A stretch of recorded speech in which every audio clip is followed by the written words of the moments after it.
Hello friends, आज मी air water आणि land यांचं जे पोल्युशन होतं त्याच्यावर एक मॉडेल तयार केलं आहे. इथं लँडचं पोल्युशन, एअरचं पोल्युशन, वॉटरचं पोल्युशन आहे. फॅक्टरीच्या चिमण्यांमुळे एअर पोल्युशन होत असतं. हे बघा, ह्या इथं फॅक्टरीचं जे केमिकल वेस्ट आहे आणि घरांचं रेसिडेन्शियलचं डोमेस्टिक वेस्ट हे सगळं येऊन नदीत सोडलं जातं आणि नदी दूषित होते याच्यामुळं.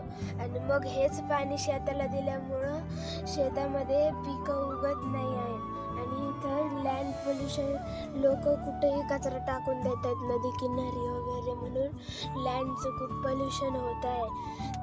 तर फ्रेंड्स, तुम्हाला माझा प्रोजेक्ट कसा वाटला ते नक्की सांगा. धन्यवाद.